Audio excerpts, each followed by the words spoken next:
How you doing, guys? This is Joe with LVV. We have a Rheem unit here with a hydronic coil that's given an issue to the homeowner. So they said they smelt a little burning, and they had the fire department come out. And the fire department basically said everything was okay. There was no CO2 levels too high. Nothing's burning in the house. The boiler's fine. And they took out the filter and they said there was a burning smell in the filter. So this is running fine. You got zone 1, zone 2, it's on heating. Sometimes that will stop the fan from going on. But then basically you come in here, and now if you look inside, you see this? See that? Let's see if we can get it. See all that? That's all burnt up. Look, that looks like that went on fire a bit, huh? No good. If you try turning the fan itself, which I don't even want to touch it. It looks like some stuff. You can't even turn it. So that motor is all bound up inside. He probably had a hard short inside there. I'm going to shut the power down, and let's see if it kind of frees this up. No, it's still frozen. Okay, so we're going to have to take this out.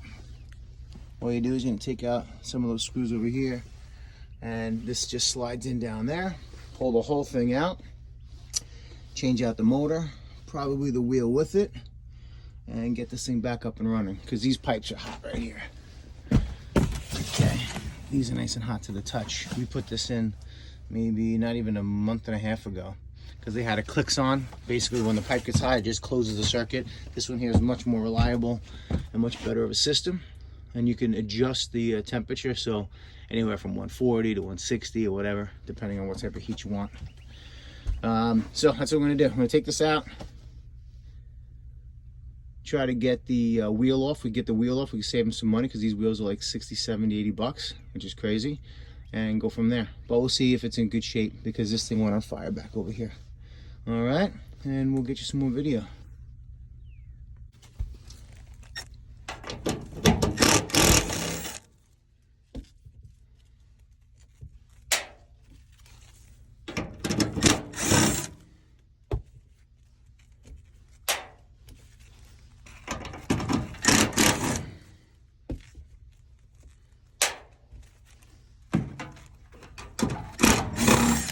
See how it kind of dropped right there?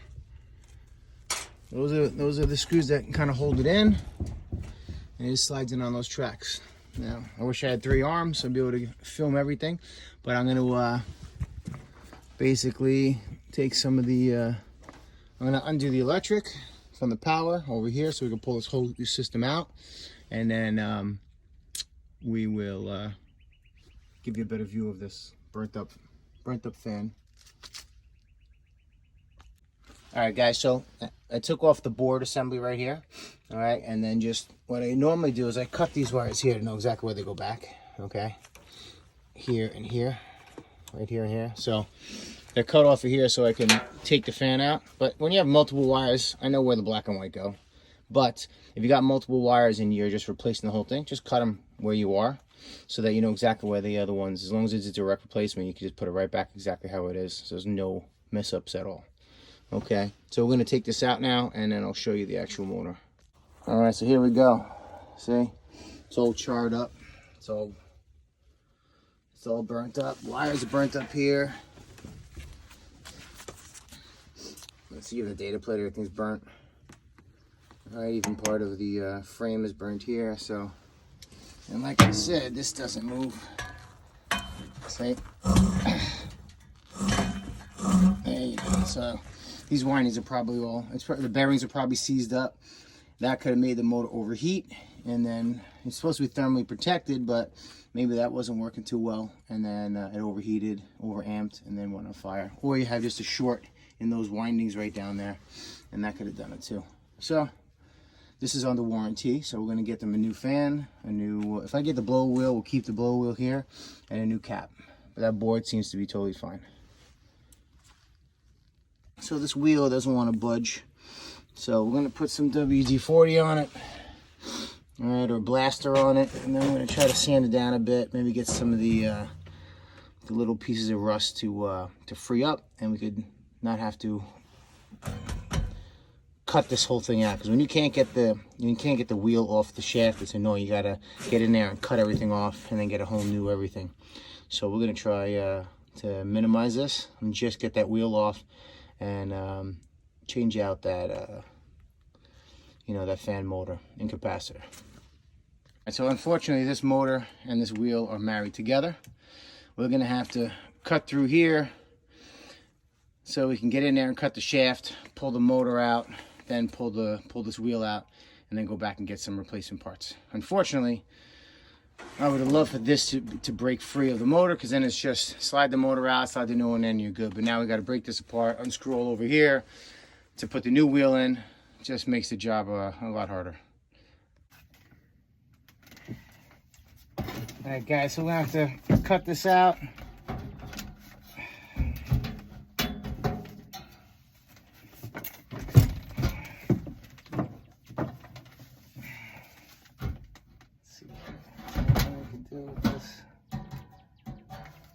Let's do this the smart way. If I could probably break out 2 of these without having to sawzall them, and then that would have sawzalled just the shaft.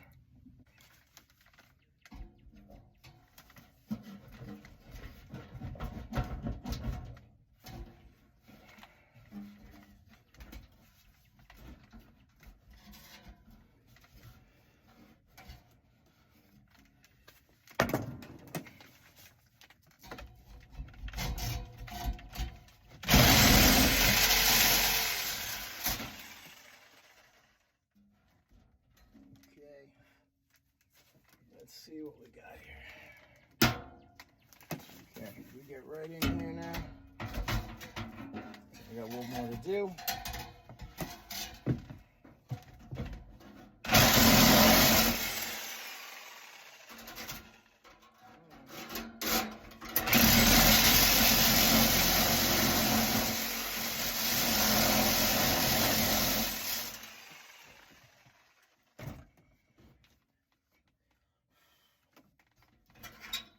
So you gotta free this up. Let me show you here. Switch the camera around.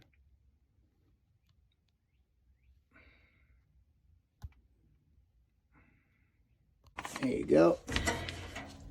So we had to cut a little hole in here, expose the, right there, that shaft. Once we get to that shaft, we're gonna cut it and we'll free everything up. Okay, so now, cut free. This can come out. Right there. That's free. Now that's going to be free. We got to open up the panels in the back here, so this just slides right out. And then we have to do the total opposite when we put it back.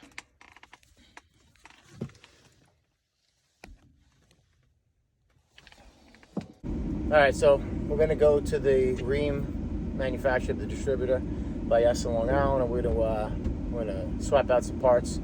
The worst part of this job is actually going to the supply house, because that's where you use the most amount of time. All right, so it's gonna be, 30 minutes to drive there, filling out all the paperwork, purchasing everything, getting it back here. So it's gonna be another hour even before we get back here, and then 3/4 of the job is done because I took everything apart upstairs.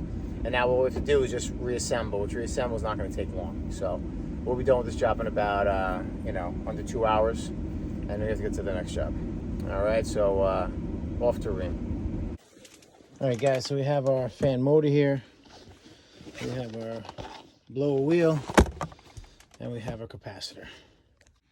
All right, guys, so we got everything cleaned out inside the squirrel cage over here.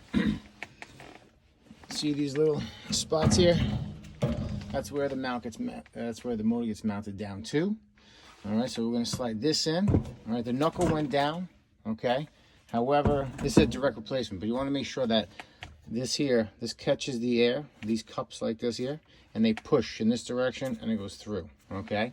So, and a lot of times it'll tell you what the rotation is on here somewhere. All right. Let's see. Does it say it on this one?